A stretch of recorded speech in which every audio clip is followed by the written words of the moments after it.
everybody. My name is Scott Rasmussen, and I'm the president of Lauber Business Partners and the moderator of today's webinar, which is called Always Be Recruiting. We believe that the conversation today is a critical strategic equation that every leadership team should be addressing. Employing talented individuals is vital to every organization's success. To hire the best talent, leaders need to make first very important decisions, including who to target, what message to convey, and how to staff their actual recruiting efforts. If not done appropriately, an organization's recruitment efforts can produce unqualified job applicants, and rather than filling gaps for the organization, turnover may accelerate, and your staffing situation may have been worse than when you started. Equally important, and a big focus on our panel today, even before the recruiting process, is the inside of your organization, its culture, and the employee engagement that drive both performance and retention, and if done correctly, should and can be a magnet to attract other talented people. Studies have shown that engaged employees are more productive, care more about their work, are more likely to stay with the organization, and are more willing to recommend others to come work alongside them. To guide this important conversation this afternoon, we pulled together a panel who will discuss recruiting as an ongoing strategy and what makes an organization one of the best places to work, and to help employee engagement approaches that can be successful. I'll be asking some questions to help guide the conversation, but if any of the webinar participants want to put anything on the chat, please do so. We'll try to monitor those, and if time allows, I'll add them to the conversation. So I'd like to now introduce our panelists and start with Martin Gringa, who's the CEO of Superior Die-Set Corporation, based out of Oak Creek, Wisconsin. They have one plant in Oak Creek and 2 plants in Poland. Superior Die-Set has over 400 employees serving the die-set, mold, forging, and fabrication markets. And for over the past 97 years, Superior has been under the leadership of 3 generations of family ownership. And Martin is the first outside CEO who's been brought in to take the company to the next level of operational excellence, execution, growth, and financial strength. Paula Pergel is the Executive Vice President and Executive Search Partner for Lauber Business Partners. She has over 14 years of experience recruiting the best financial executives in the country. Throughout her recruiting career, Paula has provided superior service and results to a wide variety of clients, from Fortune 500 companies to startups coast to coast. Paula believes that companies typically hire for experience and fire for fit, and she has a proven ability to deliver candidates who possess both the functional expertise, but also that culture fit that's so important. Shannon Braun is our senior business HR partner for Lauber. She offers over 25 years of progressive experience, from Fortune 500 companies to startups and turnaround environments. She's been successful with many industries and has helped turn around troubled HR organizations, manage HR services for over 1,000 employees, worked with union and non-union environments, and been involved from everything from talent management, performance management, talent acquisition, total reward strategies, executive coaching, employee relations, mergers and acquisitions, and integration. And finally, Nancy Lavetta. Sorry, Nancy, if I butchered your name, I do that too often. She's our Vice President of Recruiting Process Insourcing for Lauber. She's got over 24 years of experience in the recruiting and staffing industry. She started her career in a large staffing firm in Green Bay as an account executive, and has been promoted up through the ranks for responsibility in both sales and operations for their Wisconsin and St. Louis branches before she came to the Milwaukee area. Subsequent to that, she's worked with regional director for another large recruiting operation, supporting over 42 franchises in the Midwest. And now she serves as the vice president with the Lauber Group, helping build out our RPI service. So I'm going to go to each panelist now and ask them to give kind of what they see out there. All of you have a lot of experience, and I think we'd all agree that this has been a very unique market that we're all living in. So a brief statement about your focus and what you're looking at, and also what you're seeing out there. And I'll start with Nancy. Sure. So the RPI division, our focus, we do direct placements, if a client just has 1 or 2 openings, but pretty much the RPI, the recruitment process insourcing, is that dedicated resource where we provide a recruiter or recruiters to a company. Everything that they do is going to be on behalf of that company. Lauber's never mentioned, they've got the email address of the company, and help them fill any positions that they have. So yes, what we're finding out there, not just on the manufacturing side, but everywhere, not a lot of applicants anymore. People aren't applying to jobs, doing a lot more sourcing, trying to find these candidates that are currently working, get them to be interested coming on board, which is time consuming, and that these candidates have multiple job offers. I mean, 2, 3 at a time. So you really have to move quick. We're finding that on the analyst sides, marketing roles, inside sales, candidates want to be 100% remote. They've been remote and they'd like to be remote.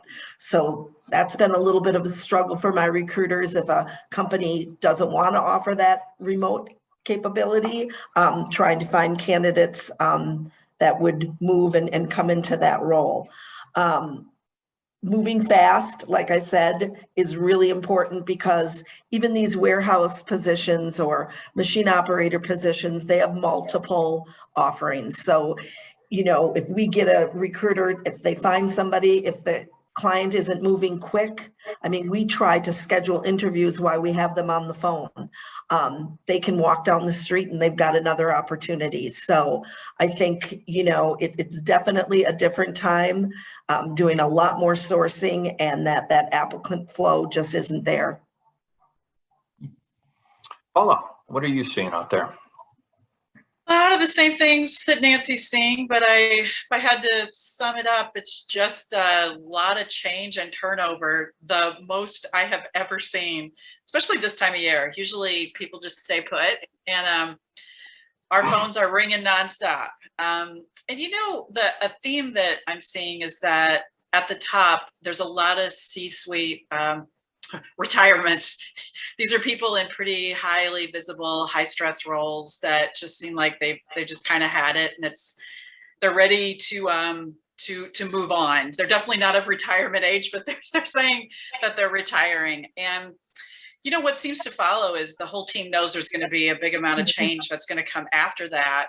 So they just kind of go with the change and start applying to jobs online and then leave. So, I'm seeing that second level of like mid-level individual contributors.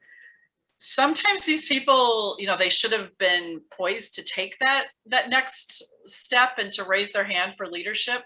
But instead, they're choosing to take these 100% remote jobs with companies, some of them around here, some of them not, that have this clear culture of accountability through systems, and it's like a trust and transparency of work. So a lot of people are taking a step back in comp, taking a step back in title, so they don't have to stand up and lead when their boss is maybe vacating the job. So it's just turnover. I mean, that's the thing I'm seeing, is just the greatest turnover I've ever seen in recruiting. Shannon, how about you? From your perspective, you've been doing this for many years. What are you seeing out there? Sure. My role is a little bit different than Nancy and Paula, because I help the companies that we support with the strategic HR items. So it encompasses more than recruiting, but every client that I come in contact with struggles with this. I think we've all heard that this was coming. I think COVID has really exacerbated the issue. There have been a lot of nice government bonuses that have been distributed over the past year and a half.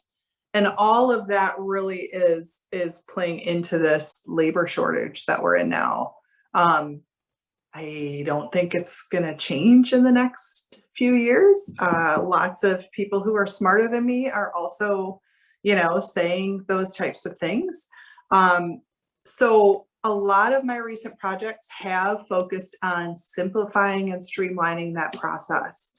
Where, like Nancy said, gone are the days where you have a group of people get together internally after you talk to a candidate, and you take days to schedule that feedback meeting.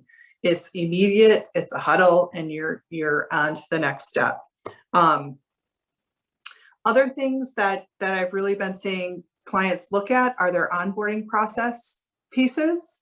You know, how do you really get those employees that you have that have joined your company to kind of stick? How do you get them very quickly productive, very quickly ingrained with the other employees? You know, it's not like here's your first day, you know, just futz around your desk and figure out what's going on. Also, I've spent a lot of time with clients figuring out kind of those non-traditional supply areas for different positions. You know, we've done a lot of work with like parole agents. We've done a lot of things where we specifically look at our shifts and focus those different, you know, focus on those different employee groups. So, you know, there's a lot of things going on, and it's moving a lot faster than it ever has.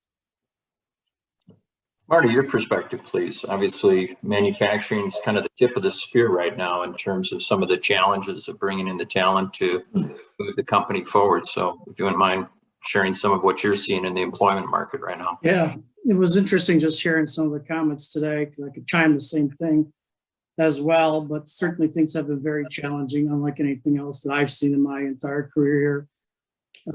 Geez, I've seen so many different creative ways, right? You heard about kind of, you know, the parolee and getting people hired through that process. I've heard from bringing people from Jamaica, bringing people from Puerto Rico. I mean, there's a lot of creativity that's going on.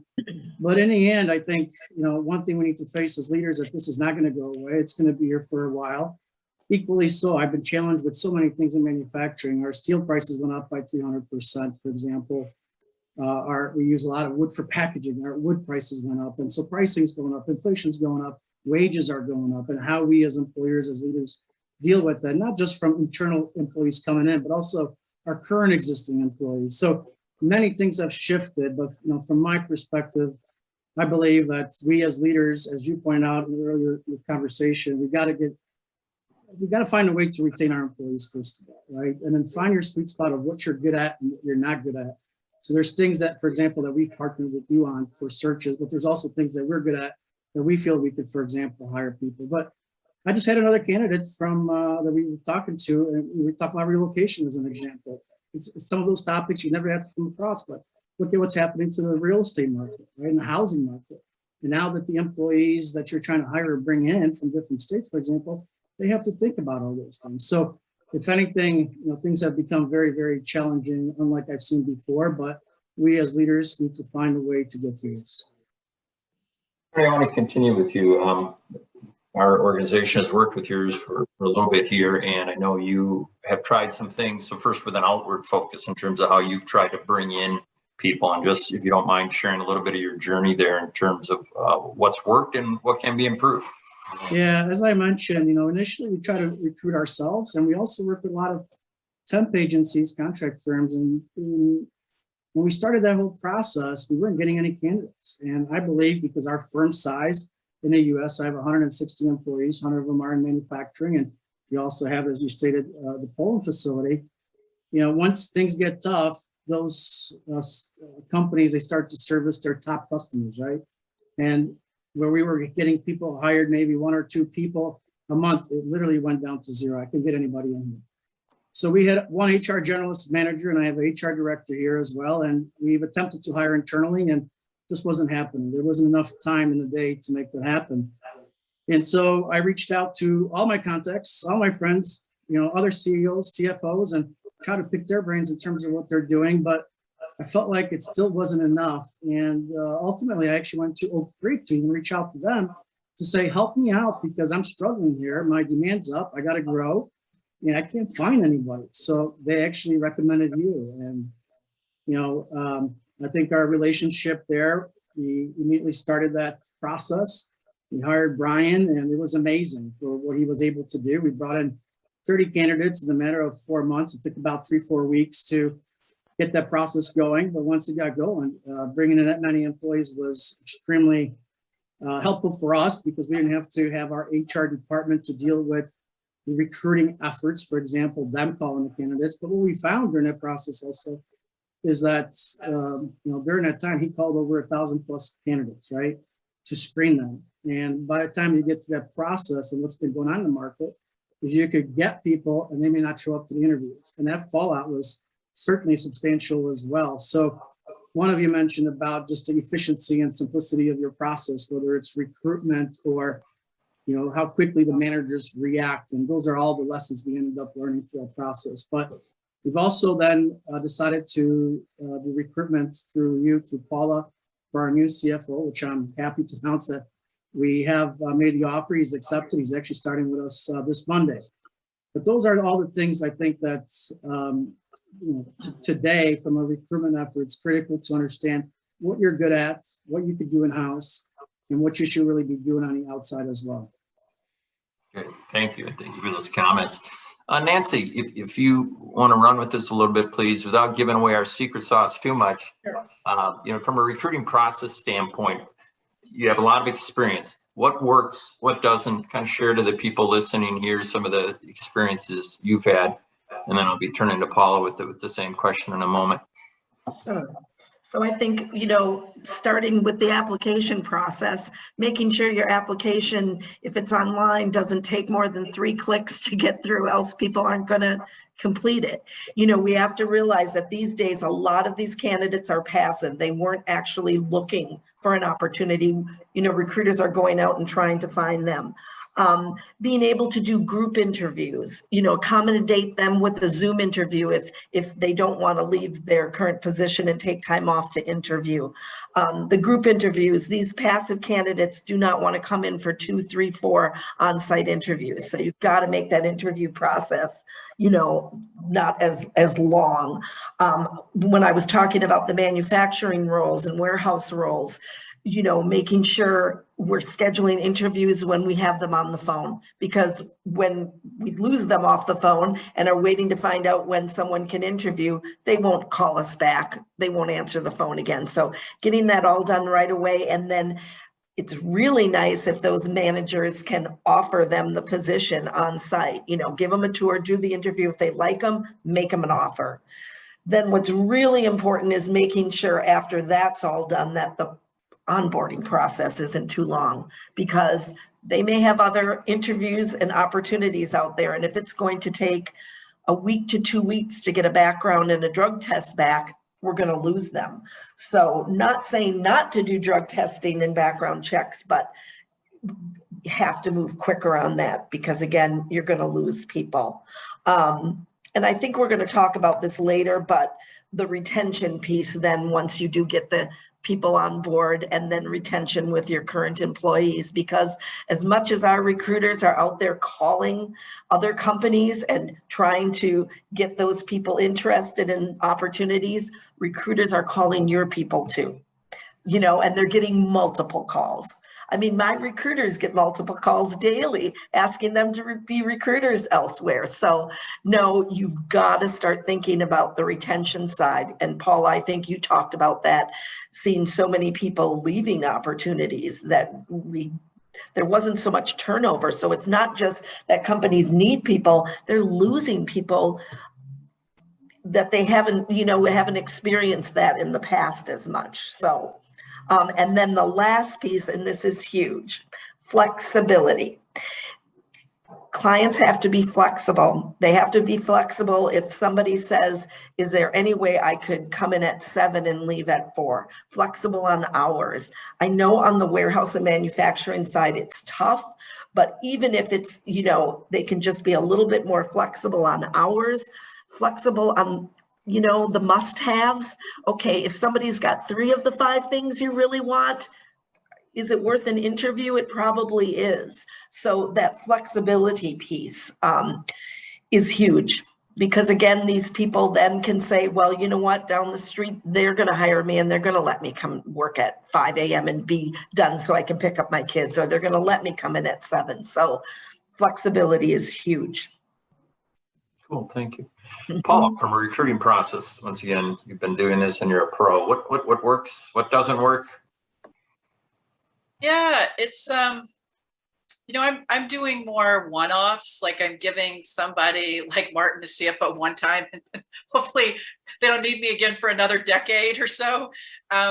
So I can move a little slower in my recruiting, and what's worked for me for the last 13 years of doing accounting recruiting mostly is to get to know people before they need me. I try to get to know candidates, before the company they're at is sold, or before there's a change of generational leadership or ownership structure. So I'm not a stranger when I'm pitching them a job. So it is a patient process. And, sometimes I'll present a slate of candidates, 3 to 4 people all employed, and I've known them for years, but I'm trying to just figure them out, figure out how they think, how they act, what motivates them, and where they would thrive, who they get along with, who they wouldn't get along with.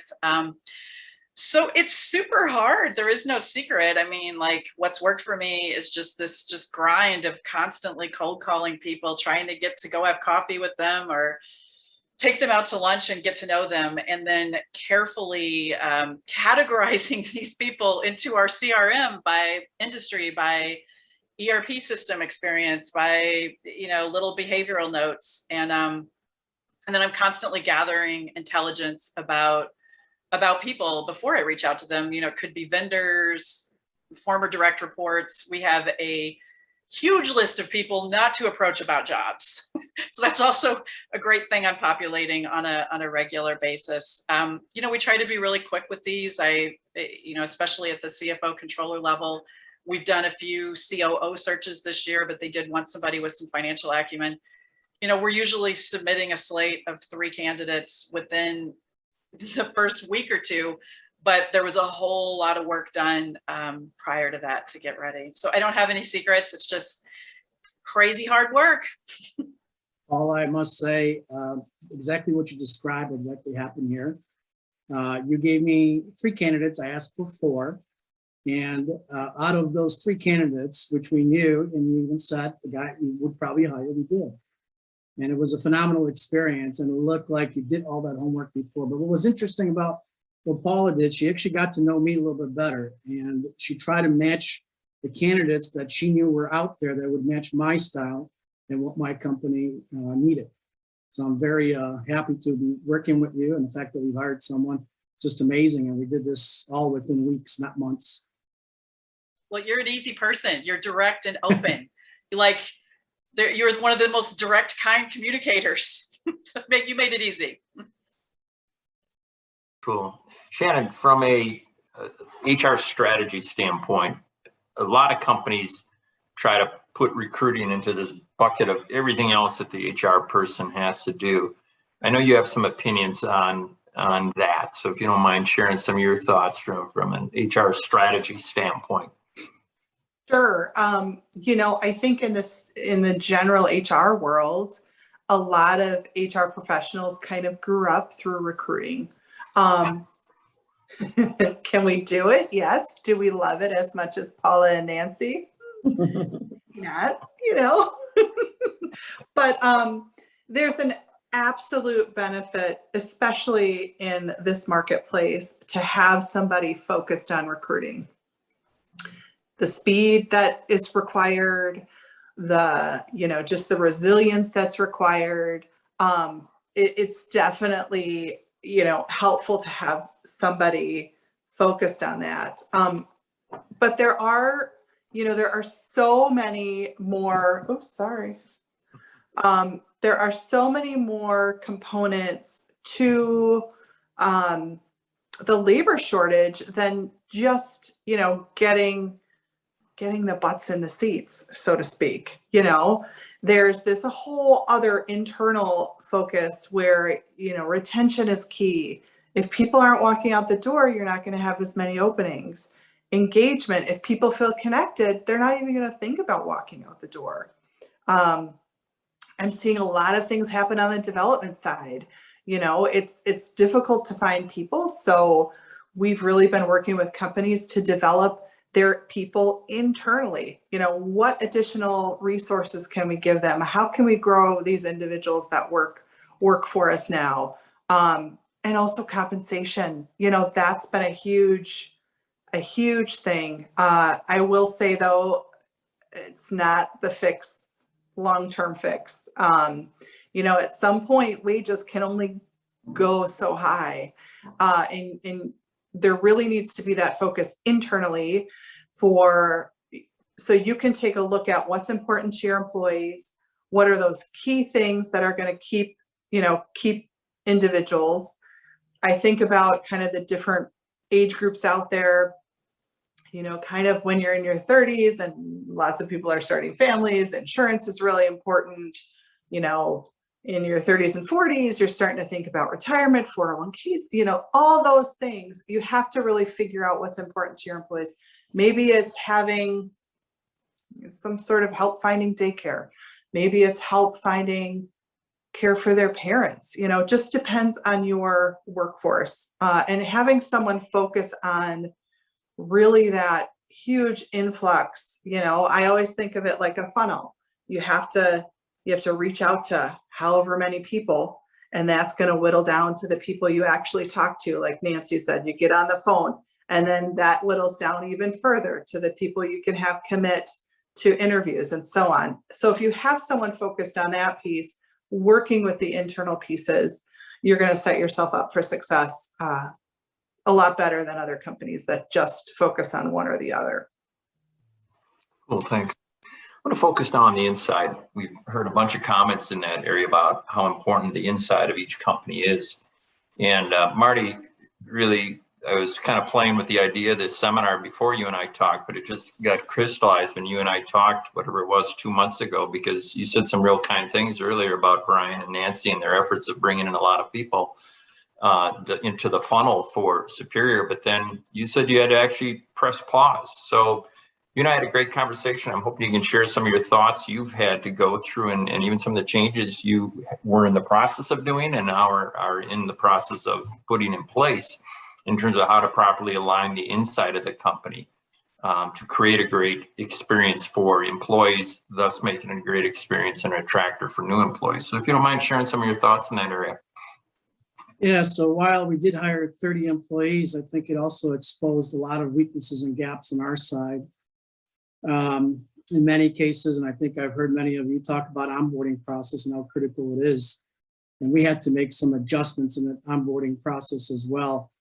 In many cases, you know, when you're talking about, for example, machinists, as they come through your facility, the most experienced machinists bring their own tools, right?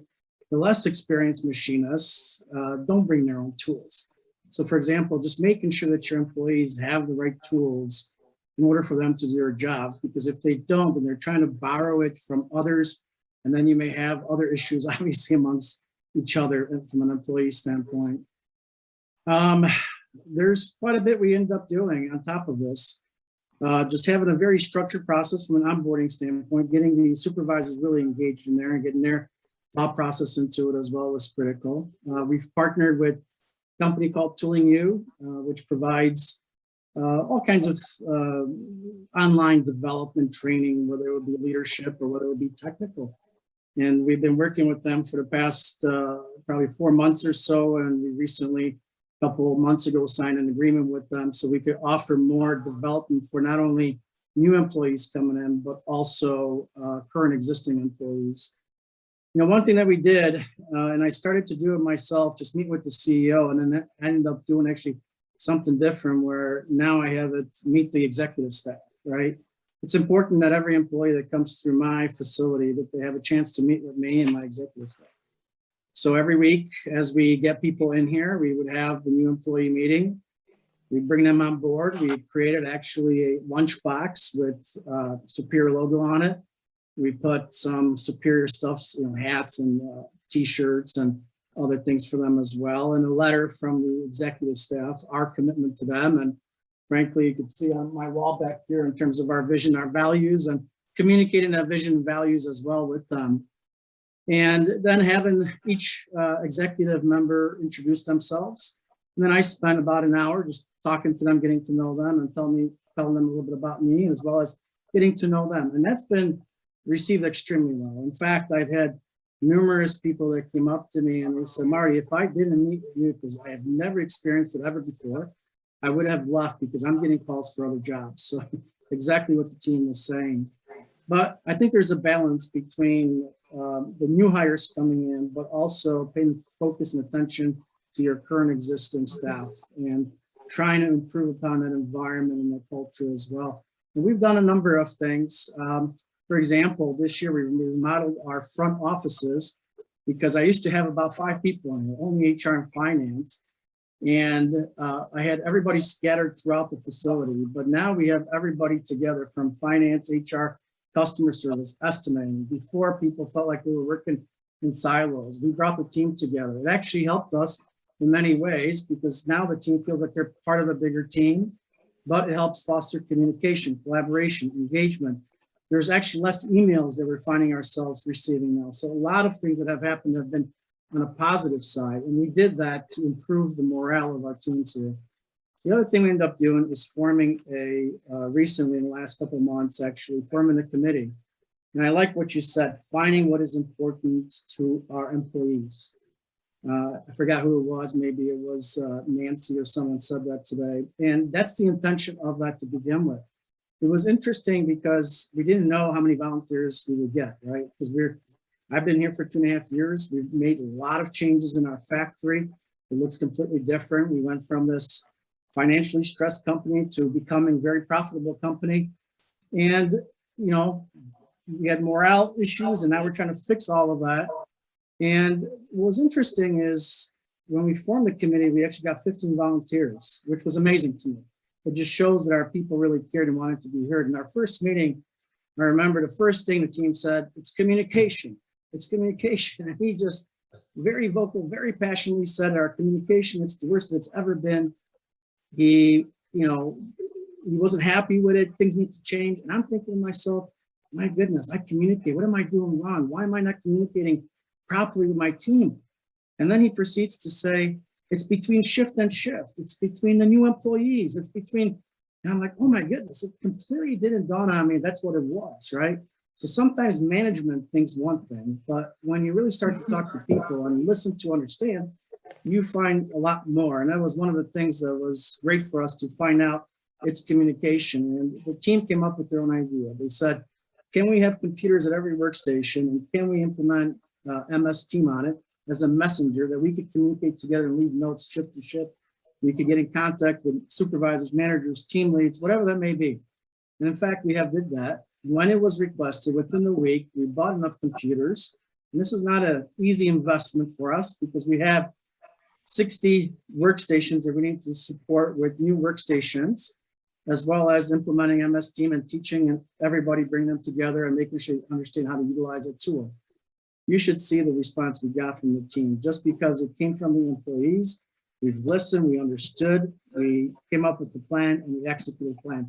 It was phenomenal. And to this day, I participate every week on that committee, show my support. And I think that's the level of dedication from the leadership team that's required in order for people to understand. When we talk about our vision, values, when we talk about respect for people as an example, leadership, we gotta walk the talk, right? And what a best way to do it by participating. There's other things we ended up doing as well. So for example, as we brought the committee together, we started doing more events, and partially because we have new people coming in and we have people that have been here for 30, 40 years, right? And of course, with any culture, there's the good and there's the bad and there's the ugly, right?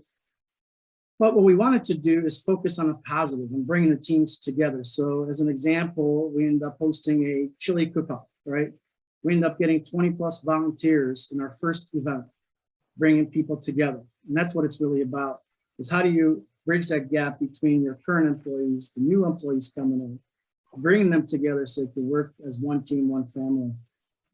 Another example I could tell you about is something that we did, and here's a little card. I don't know if you guys could see it. It's just a business card. It says Superior Dicet Referral on the back. Okay, we never had a referral program, and typically companies would have it, but what we ended up doing is creating these little cards. And the intention is, whether it's me or anybody in the company, if I see someone out there as whether you're in a restaurant or Home Depot or I hired a number of people, to be honest with you. I had a guy in here that was cleaning for me. I got to know him and I ended up hiring him. He's my shipping supervisor now. Okay. We had another lady that was here cleaning and she's working in shipping as well. So it's fitting to say this thing is about always be recruiting. I think it's very true. You need to always be recruiting. And one way to do it is through the referral program, and not just hiring for skill, but hiring for attitude, hiring the right people. I could teach people once they come in here, because we're now taking our next step evolution in terms of improving our education and our training development programs. And as we continue to develop them, I rather hire for attitude. And I can't tell you how many people I've approached while I'm at Home Depot. And if I see someone that gives me the right level of customer service, I let them know, hey, if you're interested, here's your card, right? Call me. We have a job for you. So that's what we've been doing here at Superior. There's a lot more I could talk about, but I figure I'll give you some of the highlights. Thanks, Marty. No, that's great. Shannon, I know you've had some similar experiences where you've had to help a company focus on its inside to help prepare and convert them so that they're a better hiring environment. So if you might share some of your experience or some stories or things that you've learned in that area. Sure, absolutely. You know, the initial focus started off with how can we really take any excess out of the recruiting process? You know, get people prepared for, you are the hiring manager, you're going to make the decision. And then it kind of morphed, you know, that was a bit of a boat to turn. So we really, then it started to get to the point where there was almost too much goodness. So then we had to really focus on how are we going to onboard these individuals and how are we going to onboard them successfully. It really led to some great opportunities to promote and get some additional trainers. You know, we talked a lot about engagement and how, you know, Marty, I love the things that you're doing. I don't know why I raised my hand. Sorry about that. Marty, I love the things that you talked about doing. You know, I think about other things that have been done at other companies. You know, we had a hotel that everybody would stay at if they come into town, and their front desk clerks, if they were super great, you know, didn't matter who was there. People were saying, you should come and work for us. We'd love for you to come and work for us. You know, it's once people really have that, even the swag, you know, it kind of sounds funny, but if people are wearing it out in the community, that's, you know, that's advertising for your company. People will talk about that and they'll be happy to talk about their company. So it almost becomes, you know, you start to get traction from that and you start to see really those engagement pieces stick. You know, I think about some of the engagement work we've done, and, you know, Marty's thing was getting computers on every workstation. I've seen companies where it was, you know, getting air fresheners in the bathroom, and we really saw people, you know, so appreciative. The whole point of that is getting feedback from your employees and listening to it. You can't guarantee you're going to be able to change everything and do everything, but if it's a reasonable request, people will know, and people will really, really take that internally, and you'll get some really good cohesion there. I've also seen some companies who are still remote today do some really great kind of remote events where they're doing trivia, they're doing, you know, name that tune, and all of that. When you start to hang out with your coworkers, either virtually or in person, that definitely leads to greater engagement. You know, if for those of you who are familiar with engagement surveys, you know, one of the questions that I always initially thought was so weird is, you know, I have a best friend at work. And maybe best friend isn't right, but, you know, if you have friends that you work with and people that you enjoy spending time with, you're more tied to that company and more tied to the mission, vision, values of the company. So it's more important than ever getting that engagement and that connection and making sure you're providing opportunities for people. Awesome. Thanks, Shannon. Shifting a little bit here, Paula, Marty before had talked a little bit about his leadership team, that alignment that's so necessary. You have a lot of insights. You've dealt with some of the top levels of companies and helped them find and identify and then fit the best for them. Share some of your experiences about the ones you've seen that you think are really, really good. Can you repeat? Yeah, repeat that again. Sorry. Sure. Your experience on the top level, the companies that you've worked with, helping them select the type of leaders to help implement, if you would, some of the things that we've been hearing from Marty and Shannon, but more importantly, what you've seen them that really makes them a great place for top people to go to. Yeah. The whole selection process, it's the not to be a sucker for the really overconfident interviewer and, to be flexible. There's so much hiring where people's egos get in the way, and the person who might be the exact perfect person to hire just might rub you the wrong way. But if you really know what you need, and this person is going to take your company to the next level, or it's just somebody in IT or accounting that you might have to alter your own style to make room for them. So it's it might be a focus on coaching and just an awareness of your compatibility with other people. But some of the best cultures are the ones that you can just talk about this and say, if you need somebody that's going to be a bit of a change agent, don't get too taken by the polishness of their style with interviewing. But I think the more you can have a culture that just people are open and they are open to direct communication, and it's just going to make for a great process. Marty, I know one of the things you shared with me at your top levels is an assessment process. Maybe you can share a little bit how you've found that to be useful. The assessment process of, I believe you have an outside person that actually helps you with assessments. Scott, I'm drawing a blank here. Which process did we talk about? For the top managers of the company, I believe you work with. Oh my goodness. Okay. You're talking about Mr. Henry. Yes. All right. So no, that's great. I when I got hired here, they have the company and the board has worked with an organizational behavioral psychologist, and I went through the process, Dr. Henry. And what's interesting is that he puts you through this exercise and he does this assessment of you, and it's kind of I don't know how to even describe it, because he plays games with you and he does things with you, and at the end you get this great report. And this report, it highlights basically your strengths and your weaknesses, and he creates a development plan. And I couldn't believe it. He nailed me for one in terms of my own report. But since then, I've had it done on every one of my team members, and we created that as a development for them going forward for the next 3 years. Paul went through it as well. Obviously, I have everyone that goes on my staff that goes through it, but I also have other employees that went through it. As an example, I had recently an employee that was struggling a little bit in terms of his engagement and his passion for what he was doing.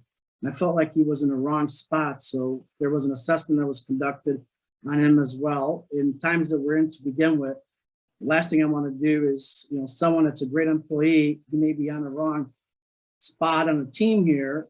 And how do we find him the right spot? So having an assessment was actually very helpful for me to actually pick a role for him. And in fact, the role we're going to place him in is going to be a new role that we're developing, which is going to be a kind of like a talent development learning. He's going to be responsible for our training program with the toolingyou, partnering with them. And he will also make sure that we have the right level of assessments done on our employees through the toolingyou, you actually have to go through an assessment process as well. And then on the job, there will be qualifications. So he will be the one leading the effort for us. Today, he's our operations manager. And something that we found that, there were some weaknesses, and how do we take talent that we have and literally repurpose that talent in a great way where they could have a successful career within Superior. And frankly, it's a need in our organization as well. And Paul, I know you have a lot of experience with DISC. Maybe you can just touch on how that tool has helped you. Yeah, I've been licensed provider of DISC behavioral profiling for a while now. And some of the things I look at is how quick does somebody move? Are they going to drive each other crazy because one moves really fast, one moves really slow? The C element is, how much you're okay with detail, how you look at conflict. But it's just so good for a leadership team to just know everybody's blind spots and, their strengths. So you're together as a whole, as you're hiring and growing and building your team and your company, that just, like Shannon said, kind of like, do you have some BFFs at work? I mean, the leadership team should know everybody's number and be like, and not use it against each other, but to use it in a way to drive the business. But there's so many good tools out there. DISC is just one that's so basic. It's basically fancy Myers-Briggs, but you could still speak Myers-Briggs, but just to know everybody's willingness for open communication, for conflict, how quick they're going to move. Do they make decisions with a lot of data, without data? But just to know that about your whole leadership team and each other is just so good. Nancy, you have so much experience, maybe briefly again, just describe the RPI and just how ingrained you get into a company. And then obviously you see some cultures and some processes that work really well and some that don't. So as you think through that and providing advice, if you would, to potential clients or existing clients on what works best to help you and your team do their best job, maybe you can walk us through some of those things. Sure. I think this RPI model is so successful because, and I think everybody touched base on this, clients have to have a dedicated recruiter. They have to have somebody 24/7 doing the recruiting right now. And a lot of clients, have generalists, they have other people on their HR team, but they're pulled away doing other things. So the fact that we can go in and give you that dedicated resource for as long as you need us. We don't look for a long-term commitment. You may need us for 3-4 months until we, get the ball rolling. And the other neat thing about this is that the client owns everything. So when we're done, anybody we uncovered goes to them. The recruiters are not working multiple accounts. They're dedicated to you for the time being. As far as success on a couple of things, we were talking retention, so important too. It's not just the recruiting side, it's retaining. We've worked with clients that have done things like retention bonuses for their current employees, even little things like a gas card, something like that. Shannon talked about find out what's important, because it's not always money that's important. It's other things. So that communication piece is so huge, communicating with what's important to them. Reviews are very important. People like to get feedback on how they're doing. So making sure that you're doing reviews, promoting within, when you've got an open position, first look at who you've got. It might open up their role if you promote them, but promotion, promoting within, people knowing that there's a path and a career path that they have is really important too. And then as far as on the recruiting side, what we've seen clients do that has been very helpful, kind of talked about it a little bit before, but being flexible, not asking to see 5 people for one particular role. When we identify somebody good and you like them, you should go for it, but you're seeing more like 1 or 2 candidates per position just because the people aren't out there. And that's our job, is to wheedle it down so that we give you the top, 1, 2, or 3 people. And then that moving quickly, on the process, moving quickly with interviews, giving us feedback right away. hiring, you know, right there on the spot on the warehouse and manufacturing side is really important. And then I think, you know, again, on the onboarding side, just making sure that process isn't too long, because you will lose people because they've got multiple opportunities. So I would say that's probably the top. Great, thank you. So I left a little gap here to answer any questions, and we must be doing such a great job with what you guys must be doing such a great job. There's not a ton of questions. There's one that's a little bit, might be backward looking, but because I think earlier this year, we were all wrestling with, you know, why was the shortage there? And so one question was, how can stimulus and unemployment checks contribute to a labor shortage past the lifeline of the checks? I don't know if anyone wants to, maybe Nancy, if you don't mind. I know you've seen some of the pay scales that I know one that you and I had worked on that was definitely in that lower pay scale, and I think we felt that. Absolutely. Well, it's funny because I was talking to my team prior to this webinar, because they're the experts out there doing it. And we were talking, you know, now that people aren't getting the extra benefit, you know, the extra money through unemployment, why is it still this huge shortage? I think a lot of people have gone into different industries. I think on the warehouse and manufacturing side too, they've either gone and decided to do something different, or the pay piece. You know, if companies are still, you know, $13 an hour for a warehouse role just doesn't do it anymore, because they can walk to McDonald's and get paid 17, you know, or 18. So I think the pay piece is huge on that also. So I mean, you know, and then totally, and we don't do a lot on this side, but on the restaurant side, or some of the industries that people feel like if this would happen again, they don't want to be in a role that they're going to lose their job. So again, you know, how it is going to restaurants these days, the help is, you know, they just can't find it because people don't want to be in that industry. I think people took early retirement. On some roles, you know, they just thought, you know, now's the time. So I think all those things have played a role. Good. Anybody else have a thought in that area for that question? Yeah, at least from my perspective, what you were just saying too. I mean, I had 20 people retire on me, right? During COVID time, we made a decision not to lay off anyone. We didn't. Except we had to make some changes in our sales side just because they weren't traveling. But from our resources here in manufacturing, not one person was laid off. I ended up cutting my pay. My staff cut their pay, for example, just to make sure we have our employee base here. But 20 people to retire. On top of it, you have to remember there was a lot of pent up demand, right? People were unsure what's going on, and the people that were laid off, they were actually spending money. And then here we go, December, January, February, March, especially in the manufacturing sector, things started to kick off, and everyone was excited for the business to have, and everybody got overbooked. And then everyone's trying to struggle to get employees in. And I think when you have such a huge increase in the short relative time, everyone's now competing for the same resources, right? Mm-hmm. And yes, you do have people that are now coming to the labor markets that have been out for potentially a year or something. That poses another challenge for employers. How do you bring back people that were off for a year or so and got to get back in a rhythm of getting to work on time and working and being productive, and you know, bringing them on board as quickly as possible. So, but I think in my case, you know, retirements certainly was the biggest thing in our increase in demand. Yeah, appreciate that.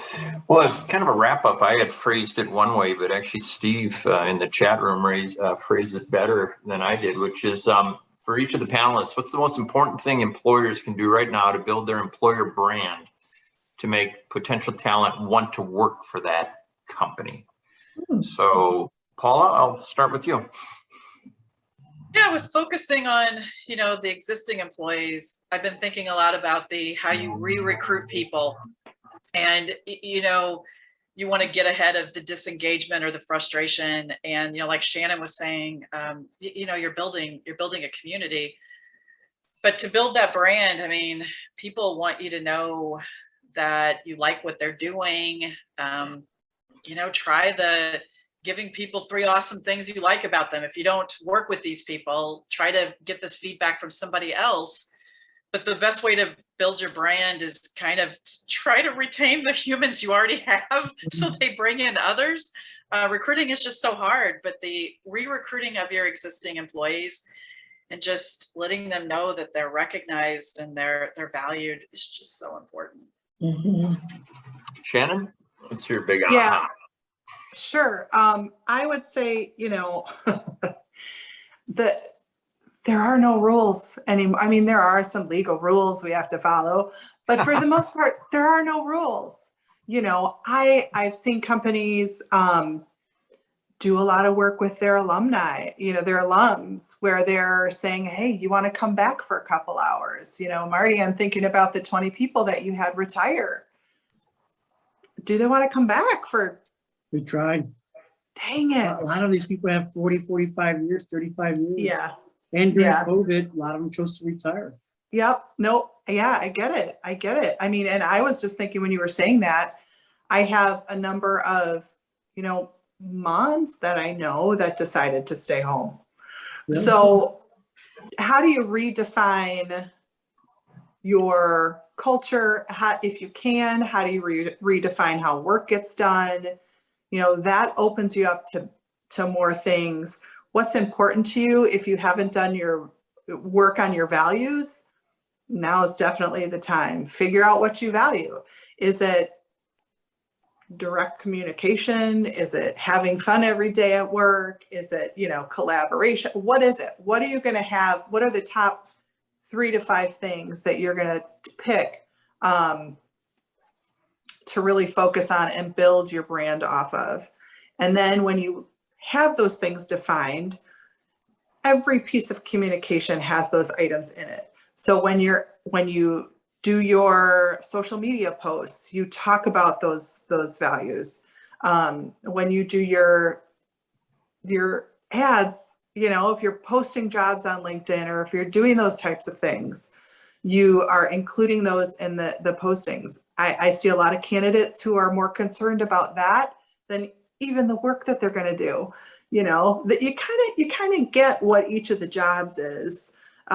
If you're applying for that specific job, it's more, what are the values?